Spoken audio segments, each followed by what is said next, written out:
বন্ধুসকল, আজি আপোনালোকলৈ আগবঢ়াইছোঁ 7-8টামান নেটত আহিব লগা কোশ্চিন অসমীয়াৰ।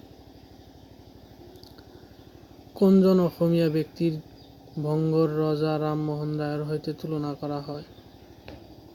অপশ্যন আছে 4টা: আনন্দৰাম ঢেকিয়াল ফুকন, হলিৰাম ঢেকিয়াল ফুকন, গুণাভিৰাম বৰুৱা, লম্বোদৰ বৰা। এনচাৰটো হ'ব আনন্দৰাম ঢেকিয়াল ফুকন। সেউজী পাতৰ কাহিনী উপন্যাসৰ ৰচক কোন? অপশ্যন দিয়া আছে 4টা, তাৰে বীণা বৰুৱা, ৰাচনা বৰুৱা, চৈয়দ আব্দুল মালিক, মহিম বৰা। আপোনালোকে জানেই এইটো ৰাচনা বৰুৱাই হ'ব। ষ্ট্ৰাকচাৰ অফ নভেল গ্ৰন্থৰ ৰচক কোন? এডুইন মুৰেই, সত্যেন্দ্ৰনাথ শৰ্মা, প্ৰফুল্ল কটকী, গোবিন্দ প্ৰসাদ শৰ্মা। উত্তৰ হ'ব ক নম্বৰ অপশ্যনটো। এ টেৰেষ্টিছ অন নভেল কাৰ ৰচনা?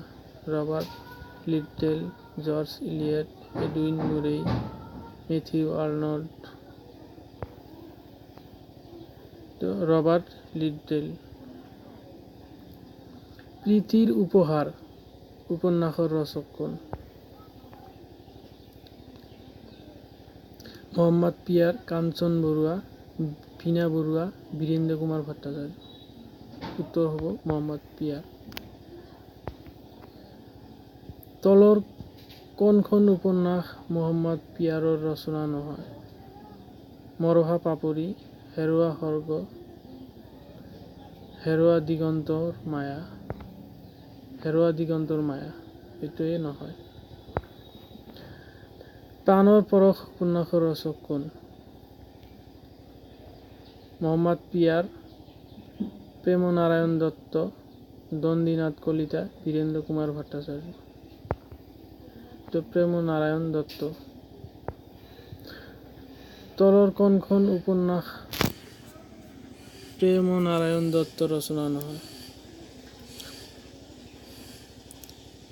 নিয়তিৰ নিৰ্মালী, প্ৰাণৰ সুঁতি, হেৰুৱা স্বৰ্গ, মৰহা পাপৰি।